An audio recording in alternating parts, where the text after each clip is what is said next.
आप में से कितने लोग हैं जो बहुत एक्साइटेड हैं आज के सेशन को लेकर के? तो अब मैं जैसे ही आपको नाम बताऊंगा उनका, जो हमारे आज के गेस्ट हैं, तो आपका जो एक्साइटमेंट लेवल है वो और बढ़ जाएगा। ये बताने से पहले कि गेस्ट कौन है, मैं आपको थोड़ा सा बताता हूं YouTube के बारे में। YouTube में क्या है कि पूरे वर्ल्ड की अगर बात करी जाए तो करोड़ों चैनल्स हैं जो अलग अलग जॉनर्स में हैं, अलग अलग कैटेगरीज में हैं। उसमें से दो बड़ी कैटेगरीज हैं, मोटिवेशन और एजुकेशन। पूरे वर्ल्ड में जो वर्ल्ड का नंबर 1 मोटिवेशन चैनल है वो मेरा है, और जो वर्ल्ड का नंबर 1 एजुकेशन चैनल है किसी इंडिपेंडेंट क्रिएटर का, वो उनका है, जो कि हमारे गेस्ट हैं। उनके 17 मिलियन से ज्यादा सब्सक्राइबर्स हैं। Please give an energetic and warm welcome to the one and only Khan sir.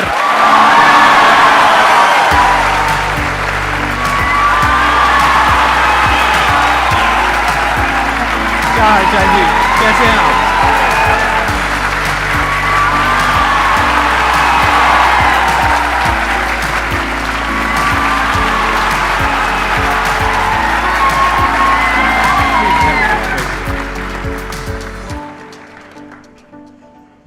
इससे पहले कि ऑडियंस आपसे कुछ पूछे या इंटरेक्ट करे, मेरे माइंड में एक क्वेश्चन है आपके लिए जी।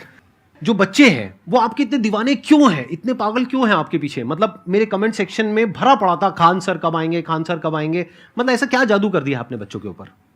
ये सवाल हम आपसे भी पूछते हैं, हमारे पे भी इतना कमेंट आया, इतना मेरे तो ऑफिस में लोग चले आए कि सर कब जा रहे हैं। अच्छा। क्योंकि हम लोग का तो एग्जैक्ट है, वही पढ़ाना है। हाँ। तो देखिए, हम लोग का मेन है कि बच्चों को जो जरूरत रहती है कि अगर लड़का पढ़ने आ रहा है ना, उसके मन में कोई डाउट ना रह जाए। हम उसको कहते हैं कि हम तुम्हें पढ़ा रहे हैं, दम है तो भूल के दिखाओ, याद करके नहीं।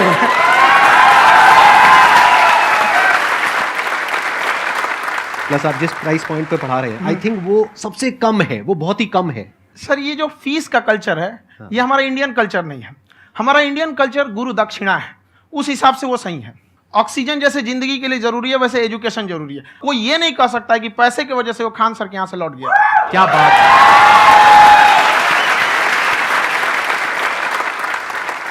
मैंने देखा कि आपका ये जो चैनल है कि ये पिछले 3 साल के अंदर अंदर ही ग्रो किया है। हमको जब चैनल शुरू हुआ तो एक दिन में हम 4-5 वीडियो बनाए।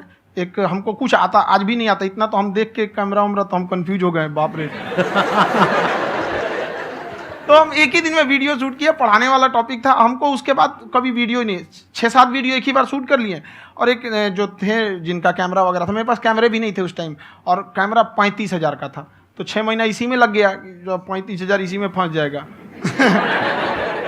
तो उनके कैमरे से शूट किए, उन्होंने कोई चार्ज लिया, उसके बाद हम छोड़ ही दिए।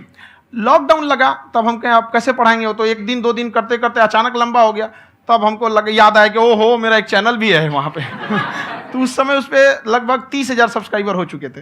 तो जैसे लॉकडाउन लगा तो उस पर पढ़ाना चालू किया, और पता नहीं क्या लोगों को पढ़ाई में इतना इंटरेस्ट आ गया कि आपका स्टाइल ऐसा है थोड़ा सा। आप आई थिंक पढ़ाई के साथ साथ में जो बीच बीच में आप थोड़ा बहुत छोड़ते रहते हैं ना, मतलब जो एंटरटेनमेंट चलता रहता है। ये बात हम देखिए, जब हम गुलाम थे ना, तो अंग्रेजों ने एक चाल चला था कि भारत को हम फिजिकली गुलाम रखेंगे 100-200 साल, मेंटली 1000 साल कर देंगे। उन्होंने पढ़ाई का मॉडल चेंज कर दिया। उन्होंने ऐसा डिजाइन किया कि टीचर की रिस्पॉन्सिबिलिटी है वो पढ़ा के चला जाए। टीचर की रिस्पॉन्सिबिलिटी यहाँ खत्म नहीं हो जाती है। पढ़ाना तो कोई भी पढ़ा सकता है, टीचर की इससे बड़ी रिस्पॉन्सिबिलिटी होती है उसे समझाना। वो समझा कि नहीं समझा। अगर लड़का आपके समझाने के बाद डाउट रह गया तो ये आपकी गलती है। लड़का हमसे पूछता है, सर इतनी भीड़ है आपके पास, तो कहते सर डाउट कैसे पूछेंगे? हम कह रहे यार तुम्हारा डाउट बचेगा तब ना पूछेगा तुम डाउट यहाँ पे।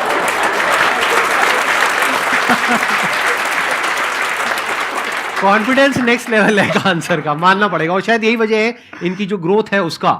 किसी ने शायद सपने में भी नहीं सोचा होगा कि पिछले 2 साल के अंदर अंदर जो आपके चैनल की ग्रोथ हुई है, जैसे आप खुद ही बता रहे हैं कि लॉकडाउन के टाइम पे आपके 30,000 के करीब सब्सक्राइबर्स थे, आज की डेट में 17 मिलियन है। और मेरा एक क्वेश्चन और है, इससे पहले कि ऑडियंस में से आपसे कोई क्वेश्चन पूछे, कि कई बार आप ऐसे भी टॉपिक्स टच करते हैं जो थोड़े से कंट्रोवर्शियल हैं या थोड़े से सेंसिटिव हैं, जिसके ऊपर बात करने की हिम्मत आई थिंक बहुत ही कम लोगों में है।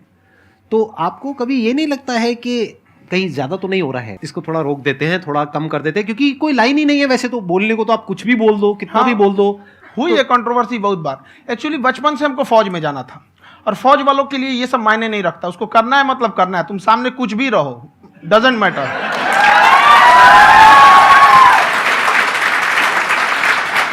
और मैंने YouTube पे देखा कुछ वीडियोस में कि आपका जो इंस्टीट्यूट है वहां पर आज से कुछ साल पहले कुछ बम गिरे थे। हाँ, कुछ गिरे थे, कुछ तो बहुत सॉलिड जगह गिरा था, फटा नहीं वो। मतलब आपके आसपास। हाँ, बम को भी पता है कि टीचर की इज्जत किया जाता है। क्या बात है, क्या बात है। मैं समझ पा रहा हूं कि ये आपके अंदर जो एटीट्यूड है ये कहां से आ रहा है, क्योंकि आप बचपन से ही फौज में जाना चाहते थे, तो आप जंग के मैदान में ही खड़े हैं एक तरीके से। बस फर्क ये है कि आपके हाथ में कलम है, हथियार ना हो करके। हथियार से एक आदमी की जान जा सकती है, हाँ। कलम से बहुत ताकत होता है। शिक्षा एक ऐसा हथियार है ना, हर कुरीतियों से लड़ सकता है, हर तरह की समस्याओं से। और ये एक ऐसा हथियार है, मेटल डिटेक्टर में भी नहीं पकड़ाता है।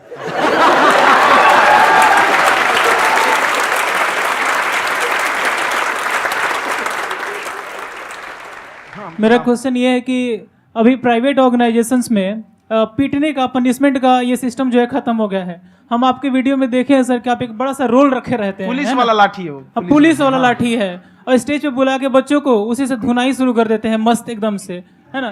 तो सर मतलब कि बच्चे मतलब कि डरते नहीं हैं आपसे, और इस तरीके से कैसे कनेक्टेड हैं आपसे, है ना? और एक और क्वेश्चन सर, यूपीएससी का जो आप अपना बैच स्टार्ट करने वाले हैं, ठीक है, उसके बारे में बताइए सर, क्योंकि मुझे मतलब कुछ इशू करना है सर, ठीक है? और संदीप सर को देख लिए, मेरा तो वैसे ही हो जाना है।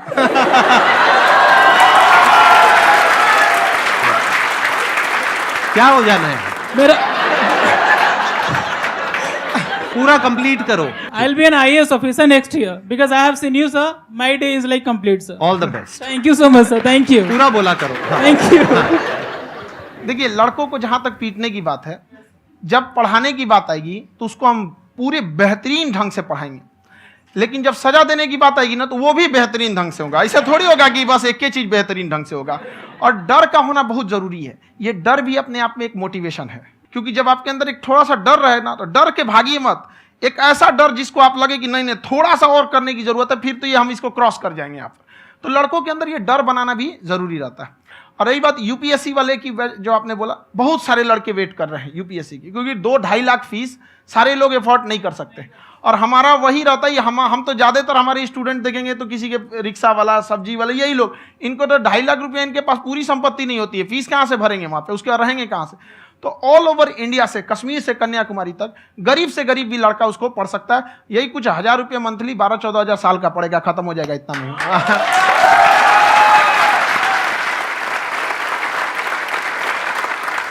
ये जो डंडे वाली बात इन्होंने कही, ये सच है? मतलब आप हाँ, सच में एक डंडा रखते हो पुलिस का ही है वो, और मारते हो? हाँ। कि मतलब अगर कोई लड़की छेड़ता है या ऐसा कोई भी उल्टा नहीं, पुल्टा काम पढ़ाई करता लिखाई है, कुछ भी गलती करेंगे तो पिटाएंगे वो यहाँ पे, कैमरे पे, ऑन कैमरा, जैसा भी रहे, कुछ भी पिटाना तो उनको फिक्स है। एक तो कोई मतलब विधायक जी थे, उनके लड़का को पीट दिए, तो चला है दल बल लेके अपना वहां पे। उसने घर पे नहीं बताया था कि सर ने पीटा है, बस बोल दिया कोचिंग में पीटा है। बाद में पता चला हम पीटे हैं, तो उसके पिताजी मेरे सामने और पीटे।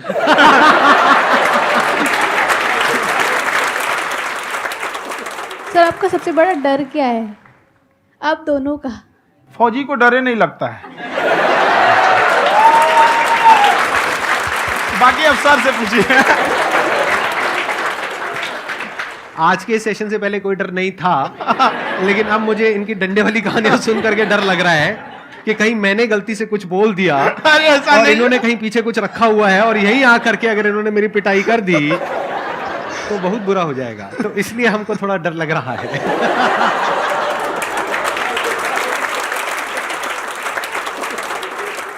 आपकी डेली कितने घंटे क्लासेस होती हैं? 6-7 घंटे। अभी भी खुद ही करते हो आप? हाँ, जो भी हमारे classes स्टाफ करते हो। परेशान रहते हैं। हम 1:30-2 बजे सोते हैं, सुबह 6 बजे उठ जाते हैं, परेशान रहते हैं। यार इतना क्यों करते हो, है ना? कभी तो उनको भी साथ साथ लगना पड़ता है ना? उनको साथ साथ लगना पड़ता है। हम जग गए तो कोई सोया थोड़ी रहेगा, परेशान रह, दिन में सोते ही नहीं है बेचारा, कहीं कहीं जाके सोते रहता है। तो हम सीट बांध दिए कि भाई तुम इस समय सो जाना, तुम इधर सो जाना। आपकी शादी हो गई या नहीं हुई अभी? मेरी खुशहाली देख के आप आइडिया लगा सकते हैं।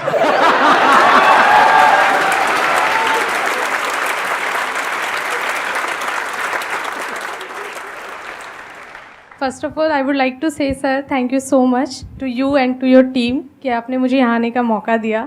एंड सर अब तक मैंने आपको सिर्फ फ़ोन या लैपटॉप में ही देखा है दोनों को, आज फर्स्ट टाइम लाइव देख रही हूँ तो बहुत अच्छा लग रहा है।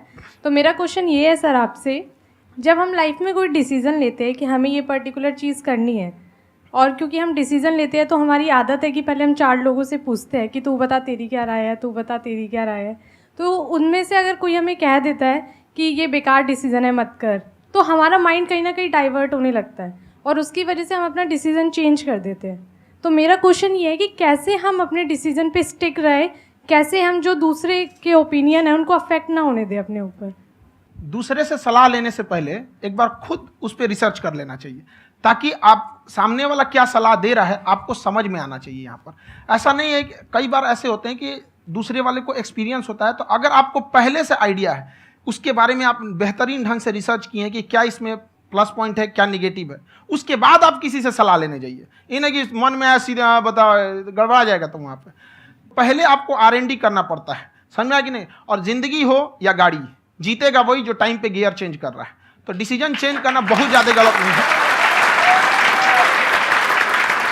इन्होंने बहुत अच्छी बात कही है और मैं इसी बात में थोड़ा सा और ऐड ऑन करूंगा कि ये जो आपने कहा ना कि अपने डिसीजन पे स्टिक कैसे रहें, ये कोई अच्छी क्वालिटी नहीं है, क्योंकि टाइम टू टाइम आपको अपने डिसीजंस को चेंज करना होता है। जैसे आपने 4 लोगों से डिस्कस किया, कोई इंसान कुछ पॉजिटिव बोल रहा है, कोई नेगेटिव बोल रहा है, उससे फर्क नहीं पड़ना चाहिए। डिपेंड ये करता है कि वो जो बोल रहा है उसका बेसिस क्या है। क्या वो किसी नॉलेज या एक्सपीरियंस के बेस पे बोल रहा है या ऐसे ही कुछ भी बोल रहा है? ऐसे ही बोल रहा है तो फिर उसकी बात पे ध्यान क्यों दे रहे हो? अगर किसी नॉलेज या एक्सपीरियंस के बेस पे बोल रहा है, फिर चाहे वो पॉजिटिव बोल रहा है चाहे नेगेटिव बोल रहा है, दोनों ही मायने रखता है। उसके बाद में रिसर्च करनी है और फिर रिसर्च करने के बाद में फाइनल डिसीजन अपना खुद का होना चाहिए। अब वो डिसीजन उससे अलग भी हो सकता है जो आपने पहले लिया था, और वो सेम भी हो सकता है। सर मेरा क्वेश्चन दोनों से है आपसे, how to deal procrastination and laziness. हमारा ब्रेन है ना, ये बहुत आलसी टाइप का है, इसको आराम खोजना पसंद है। अब थोड़ा सा भी आप इसको आराम की ओर लेके चले गए ना तो फिर उधर ही रहेगा। आप सोचेंगे 10 मिनट आराम कर लेते हैं ना, तो 10 मिनट 2 घंटा बना देगा। उसको टॉर्चर कीजिए, चल 10 मिनट बाद में उसको आप उस पर हावी मत। वो कह रहा है कि हमको आराम चाहिए, आपको हाँ आराम मिलेगा, पहले काम फिर मिलेगा आराम। तो आप उसके हिसाब से मत चल। आपका मन कर रहा है थोड़ा सा देख लेते हैं, कोई नोटिफिकेशन आया, आप कोई काम कर रहे हैं, क्यों पहले काम कर लीजिए, बाद में देखिएगा ना नोटिफिकेशन। आप हावी मत होने दीजिए यहाँ पे। अगर आप 5 मिनट भी थोड़ा सा लूज पड़े ना, थोड़ा सा कमर सीधा कर लेते हैं, 2 घंटा बर्बाद कर दिया आपको। हावी मत होने दीजिएगा उसको अपने ऊपर। प्रोक्रेस्टिनेशन को तोड़ने का एक ही तरीका है, सबसे छोटे लेवल पे ले जा करके उस गोल को तोड़ दो। यानी वो गोल बहुत बड़ा है, उसको ब्रेक डाउन करो, उसके सबसे पहले स्टेप पे आ जाओ कि उसको अचीव करने का सबसे पहला स्टेप क्या है। जैसे गाड़ी चलाना सीखना है, उसका सबसे पहला स्टेप क्या है। अगर घर में कोई नहीं है सिखाने वाला या सिखाने वाली, तो बाहर जा करके जो गाड़ी का ड्राइविंग स्कूल है उधर जा करके पैसे दे दो। अब फंस गए ना तो फंसा दो अपने आप को। दिमाग ये लगाओ कि अपने आप को कैसे फंसाया जाए। जब हम फंस जाते हैं ना तो फिर हमको वो काम करना ही पड़ता है। Then there is no looking back. जब तक आप सोच रहे हो तब तक सोच रहे हो, उसको बोलते हैं पैरालिसिस ऑफ एनालिसिस, कि आप सोचते चले जा रहे हो अपने माइंड में, मैं ये करूंगा वो करूंगा वो करूंगा वो करूंगा, और प्रोक्रेस्टिनेट हो रहा है, वो चीज टलती चली जा रही है। तो उसको छोटे से छोटे लेवल पे ब्रेक डाउन करके उसको कर दो, दैट इज नंबर 1। और जैसे ही करना शुरू करते हो, कोशिश करो कि उसको जब तक कि आप सही से नहीं कर लेते हो उसको छोड़ना नहीं है, तो आपकी लेजीनेस भी खत्म हो जाएगी। कई लोगों को तो हमने देखा जो सप्ताह में कुछ भी नहीं करता, वो भी संडे को आराम कर रहा है।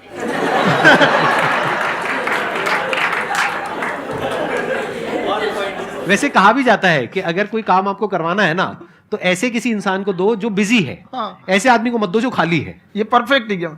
किसी को भी आप देखिएगा जिसको आप कहते हैं कि मतलब थोड़ा ठीक ठाक आप समझते हैं कि नहीं ये बहुत आगे निकल, वो एक काम को खत्म करने के बाद कभी आराम नहीं करेगा। एक काम खत्म हुआ उसको लगेगा हाँ एक खत्म हो गया, अब दूसरा करना चाहिए। और वही जिसको देखिएगा एक खत्म हो गया और आराम करना चाहिए, कभी नहीं, लाइफ में आखिरी सांस तक। सर यहाँ पे सब हिंदी में पूछते हैं, इंग्लिश में पूछते हैं, मैं भोजपुरी में पूछूं? जौन भाषा ठीक लगे तोने में पूछ दो। हाँ सर।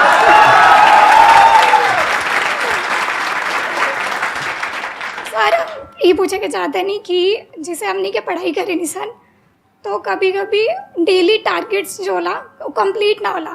अगर टारगेट्स कंप्लीट भी होला तो फिर ऐसा इरिटेशन या फिर वो एंजाइटी या फिर कि और करना है या फिर अभी नहीं हुआ, वो चीज़ हमेशा रहेला। तो वो कम कैसे करल जाए?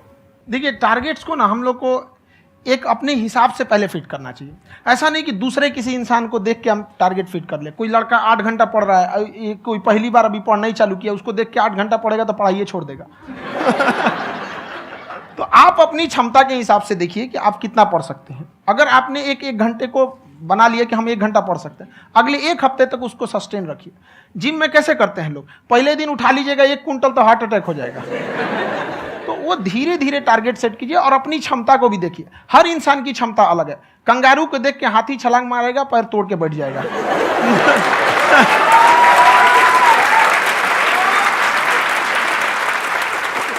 अब संदीप सर का मोटिवेशन देख के इसका मतलब क्या कि ट्रेन के आगे खड़ा हो जाएंगे, ढकेल देंगे तुमको।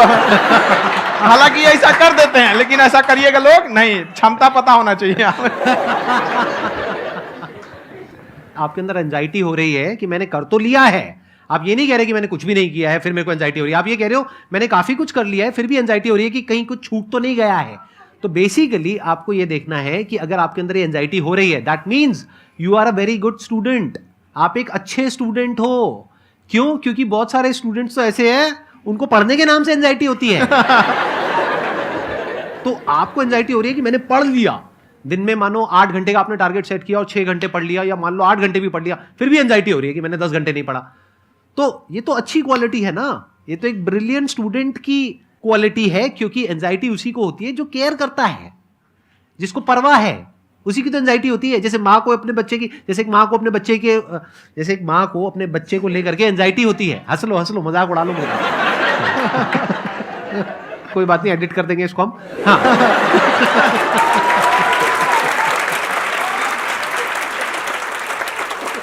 जैसे एक माँ है, उसको अपने बच्चे को लेकर के एंजाइटी होती है, थोड़ी सी भी तबीयत खराब हो जाए उसको एंजाइटी होती है, चाहे बच्चा ठीक भी है, डॉक्टर को नहीं होती है। क्यों? क्योंकि माँ को उस बच्चे से प्यार है। तो दैट मीन्स कि आप अपनी पढ़ाई को लेकर के सीरियस हो, इस वजह से आपके अंदर एंजाइटी हो रही है, विच इज नॉर्मल। जहां पर प्यार मोहब्बत होती है वहां पर थोड़ी बहुत एंजाइटी तो होती ही है ना। समझ रहे हो ना मैं क्या कहना चाह रहा हूं? आप लोग समझ रहे हो ना मैं कहां जा रहा हूं? जब वो किसी और से बात करती है तो एंजाइटी होती है ना।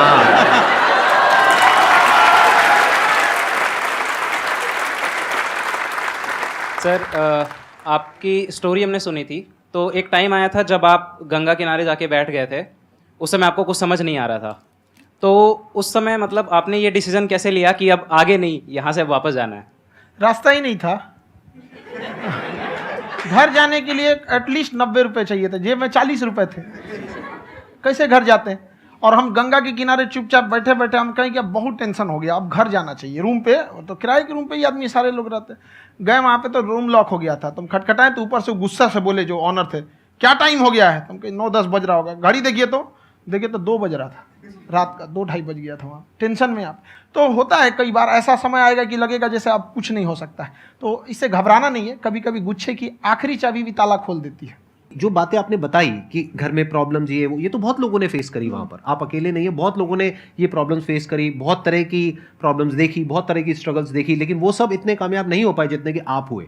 तो आपके अंदर ऐसा कुछ ना कुछ है जो औरों के अंदर नहीं है। तो वो मैं जानना चाह रहा हूं कि वो ऐसा क्या था जहां से कि आपका दिमाग यहां तक सोच पा रहा है कि मैं पूरे इंडिया में इतने बड़े लेवल का चेंज लेकर के आ सकता हूं, एजुकेशन फील्ड में रेवोल्यूशन लेकर के आ सकता हूं। ये सोचना ही बहुत लोगों के बस का नहीं है। मेरी एक खुद की थिंकिंग, अगर हमको कोई 100 रुपए किसी काम के लिए दिया, हम सबसे यही कहते हैं, तो हम कोशिश करते हैं उसे 200 का रिटर्न दे। अगर कोई हमसे 200 रुपया फीस दे रहा है, 250 दे रहा है, तो हम उसको ये कोशिश करते हैं कि तुम्हें ऐसा लगे कि नहीं भैया हमने 10-20 हज़ार का पढ़ लिया यहाँ पर।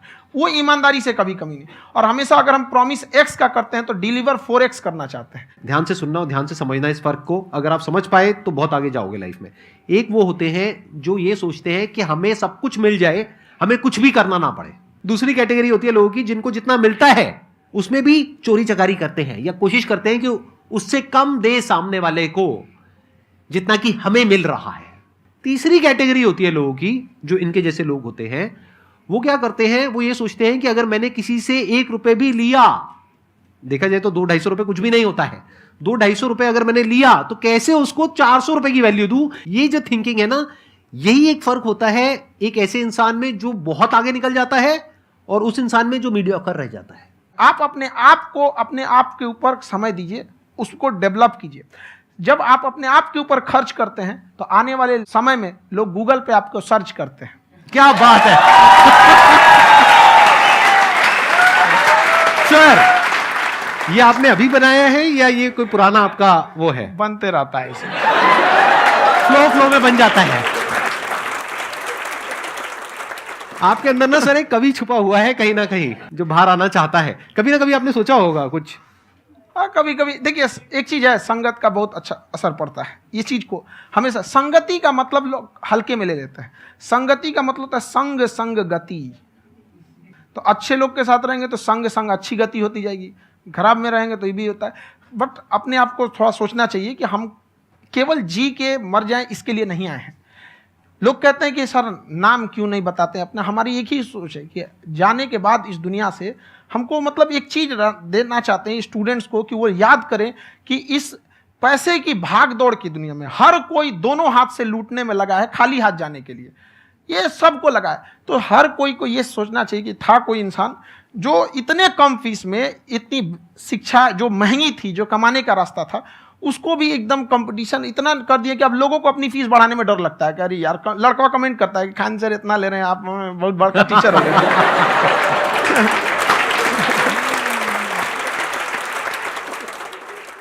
खान साहब की एक क्लिप है, ये समय और समझदारी में बहुत फ़र्क होता है। अगर समय रहते समझदारी आ गई तो इंसान कामयाब हो गया, लेकिन अगर समय चला गया फिर समझदारी आई फिर तो बेकार है। तो सर मतलब कुछ आपको ऐसी चीज़ लाना चाहिए जो मतलब बच्चों जो तैयार हो रहे हैं उनको ये चीज़ें मतलब एंड टाइम पे दिखे। समझ रहे हैं आप मेरी बात? नहीं समझ?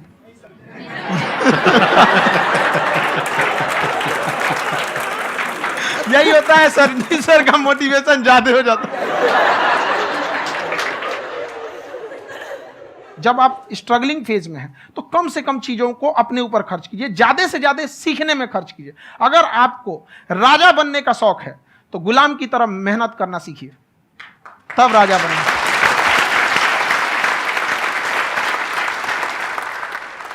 ये दुख, ये दर्द, ये सब तेरे अंदर है। तू अपने बनाए इस पिंजड़े से बाहर निकल के देख, तू अपने आप में एक सिकंदर है।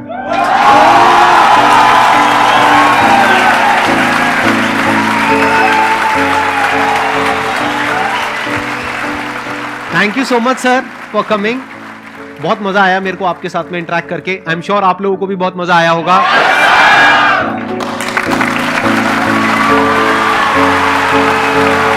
Thank you so much ji.